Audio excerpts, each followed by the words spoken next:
Hello, Ram Ram, नमस्ते आप सभी को। और जिउतिया का एक 25 तारीख को जिउतिया है और आज मैं फिर जिउतिया का एक गीत गाती हूँ। सुनिए, आप लोग पसंद आए तो लाइक सब्सक्राइब करिए। धन्यवाद।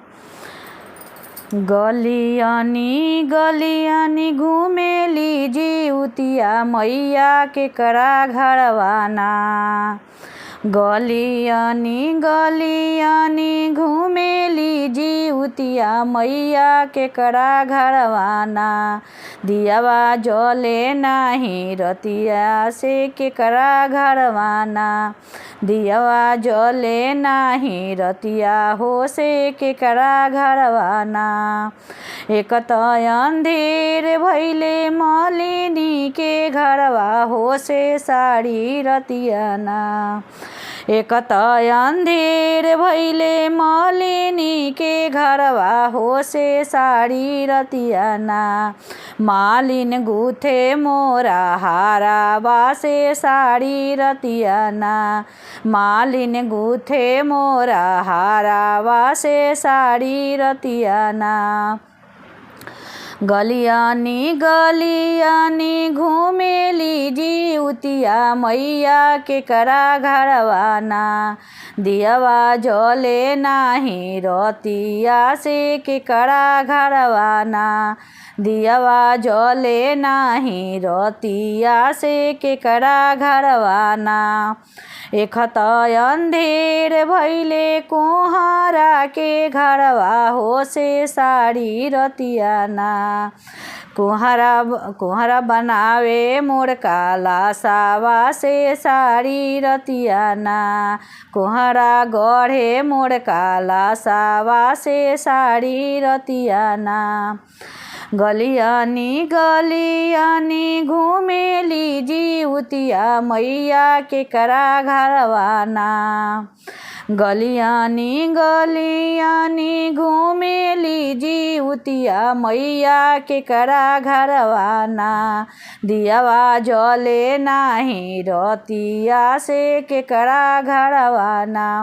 दियावा जले नाही रतिया से के करा घरवाना। एक त अंधेर भैले एक त अंधेर भैले भागता के घरवा हो से साड़ी रतियाना।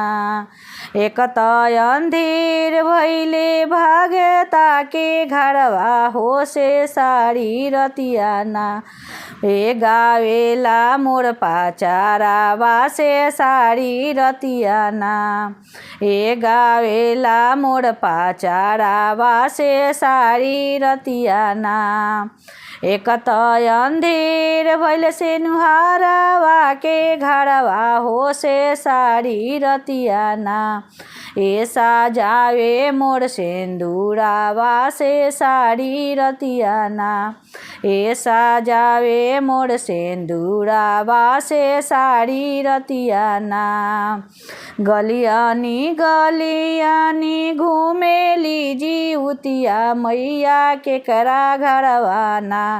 दियावा जले नाही रतिया से के करा घरवाना। दियावा जले नाही रतिया से के करा घरवाना।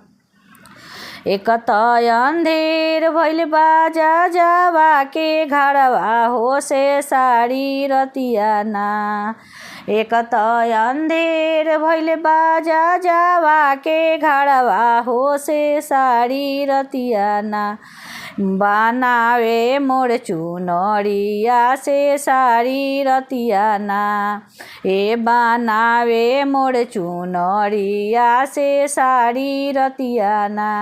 एक त अंधेर भैले सोनारा के घरवा हो से साड़ी रतियाना।